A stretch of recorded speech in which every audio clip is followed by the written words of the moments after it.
জাতীয় সংসদ নির্বাচন এবং গণভোটের আর মাত্র 4 দিন বাকি রয়েছে। এই সময়ে আমাদের নৌবাহিনীর কন্টিনজেন্টের মোতায়েনের সার্বিক অবস্থা এবং নির্বাচন পূর্ব প্রস্তুতি দেখার জন্য আমি ভোলা জেলায় এসেছি। আপনারা জানেন এই জেলার 4টি আসনে নৌবাহিনীর সদস্যরা মোতায়েন রয়েছে। আমাদের সাথে আছে অন্যান্য আইনশৃঙ্খলা রক্ষাকারী বাহিনী, coast guard, BGB, police, Ansar, RAB. আমরা সবাই মিলে চমৎকার একটি সমন্বয়ের মাধ্যমে প্রশাসনকে সহায়তা করে যাচ্ছি এবং নির্বাচন কমিশন যাতে একটি সুষ্ঠু, সুন্দর, নিরপেক্ষ নির্বাচন অনুষ্ঠান করতে সক্ষম হয় সেজন্য আমরা আমাদের পূর্ণ প্রস্তুতি গ্রহণ করেছি। এইমাত্র আমি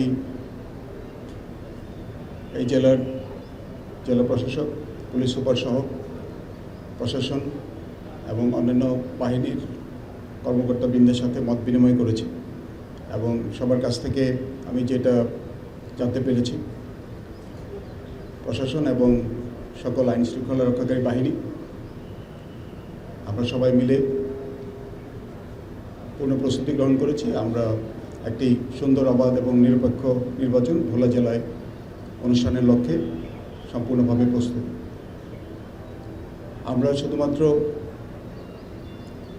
এটাই নিশ্চিত করব যে একটি অবাধ এবং নিরপেক্ষ নির্বাচনের জন্য সম্পূর্ণ প্রস্তুতি যাতে গৃহীত হয় এবং মূল কাজটা করবে নির্বাচন কমিশনের সংশ্লিষ্ট কর্মকর্তাবৃন্দ, রিটার্নিং অফিসার, সহকারী রিটার্নিং অফিসারগণ এবং ভোট গণনা শেষ হওয়া এবং ফলাফল ঘোষণা পর্যন্ত এবং ফলাফল পরবর্তী যাতে আইনশৃঙ্খলা পরিপন্থী কোনো কর্মকাণ্ড না হয় সেই জন্য আমরা সবাই মিলে প্রস্তুত থাকব। আমরা সবাই মিলে এই বিষয়টাই আলোচনা করেছি এবং অঙ্গীকার ব্যক্ত করেছি। মিডিয়ার আপনারা যারা এখানে কর্মীরা উপস্থিত আছেন, আপনাদের মাধ্যমে আমি সকল মিডিয়ার উদ্দেশ্যে একটা অনুরোধ করতে চাই। আমি গতদিনও এই অনুরোধ করেছি।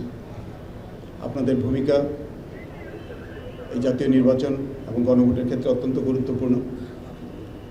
আমরা সবাই আশা করি আপনারা এ যাবৎ যেভাবে দায়িত্বশীলতার সাথে এবং সহযোগিতার মনোভাব দিয়ে আমাদেরকে সহায়তা করেছেন, একই দায়িত্বশীলতা এবং একই সহযোগিতার মনোভাব বজায় রেখে আপনারা নির্বাচনকালীন সময় এবং নির্বাচন পরবর্তী সময়েও আমাদেরকে সহযোগিতা প্রদান করবেন এবং সঠিক এবং সত্য তথ্যকে জনগণের সামনে তুলে ধরার জন্য আপনাদের সবার সহযোগিতা চাই। আপনাদের সবার কাছ থেকে আন্তরিক এবং প্রফেশনাল উদ্যোগ আমরা আশা করি। এ বলে আমি আমার বক্তব্য শেষ করছি এবং আপনাদের পক্ষ থেকে কোনো প্রশ্ন থাকলে আপনারা প্রশ্ন করতে পারেন। আমরা দুর্গম চলাচলের জন্য এখন যে ব্যবস্থা গ্রহণ করেছি, আমি কন্টিনজেন্টের ব্রিফিং শুনে এসেছি। আমরা জলযানের আমাদের যে নিজস্ব জলযান আছে সেগুলি ব্যবহার করছি। এছাড়া আমরা স্থানীয়ভাবে কিছু জলযান হায়ার করেছি এবং আমাদের নৌবাহিনীর জলযানও মোতায়েন রয়েছে। এছাড়া অন্যান্য আইনশৃঙ্খলা রক্ষাকারী বাহিনী যারা আছে তারাও বিভিন্ন জলযান প্রস্তুত রেখেছেন। বাংলাদেশ বিমান বাহিনী এই দুর্গম অঞ্চলগুলিতে যে কোনো জরুরি পরিস্থিতি মোকাবেলার জন্য আমাদেরকে সহায়তা করার জন্য প্রস্তুত রেখেছে তাদের হেলিকপ্টার। নৌবাহিনীর হেলিকপ্টারও রয়েছে। এছাড়া আপনারা জানেন সেনাবাহিনীর হেলিকপ্টার আছে, যদিও ভোলা জেলাতে নৌবাহিনী দায়িত্বপ্রাপ্ত। তবে আমরা বিমান বাহিনী এবং নৌবাহিনীর হেলিকপ্টার সার্বক্ষণিকভাবে নির্বাচনের দিন এবং নির্বাচনের পরবর্তী 2-3 দিন যে কোনো জরুরি পরিস্থিতি মোকাবেলার জন্য প্রস্তুত রেখেছি।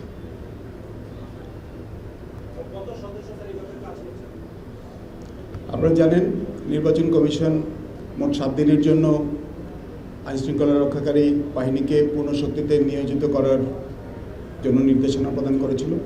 তথাপি আমরা 3 বাহিনী প্রধান মিলে সিদ্ধান্ত নেই যে আমরা সশস্ত্র বাহিনীর সদস্যদেরকে 19 বা 20 জানুয়ারির মধ্যে পূর্ণ শক্তিতে মোতায়েন করব, যেহেতু 22 তারিখ থেকে নির্বাচনী প্রচারণা শুরু হয়েছিল এবং সেই জন্য আইনশৃঙ্খলা রক্ষার স্বার্থে আমরা বিগত 20 জানুয়ারির মধ্যে আমাদের পূর্ণ শক্তিতে সশস্ত্র বাহিনীর প্রতিটি সদস্য তাদের নিজ নিজ দায়িত্বপ্রাপ্ত এলাকায় মোতায়েন হয়ে গিয়েছে এবং তারপর থেকে যৌথ বাহিনীর মাধ্যমে বিভিন্ন বাহিনীর সমন্বয়ে সকল আইনশৃঙ্খলা রক্ষাকারী বাহিনীকে সাথে নিয়ে সশস্ত্র বাহিনীর সদস্যরা নিয়মিতভাবে টহল প্রদান করছে, বিভিন্ন অভিযান পরিচালনা করছে। আমাদের মূল উদ্দেশ্য ছিল যাতে করে কেউ কোনো প্রকার সন্ত্রাসী কার্যক্রম করার চেষ্টাও না করে, এবং সেই প্রচেষ্টা এখনও বহাল আছে। আমরা সবাই আমাদের বাহিনীর সংশ্লিষ্ট সদস্যদেরকে নির্দেশনা দিয়েছি তারা যাতে অপরাধীদেরকে দমন করার জন্য এবং অপরাধীদেরকে খুঁজে বের করে আইনের আওতায় নিয়ে আসার জন্য এই প্রচেষ্টা নির্বাচন পর্যন্ত অব্যাহত রাখেন।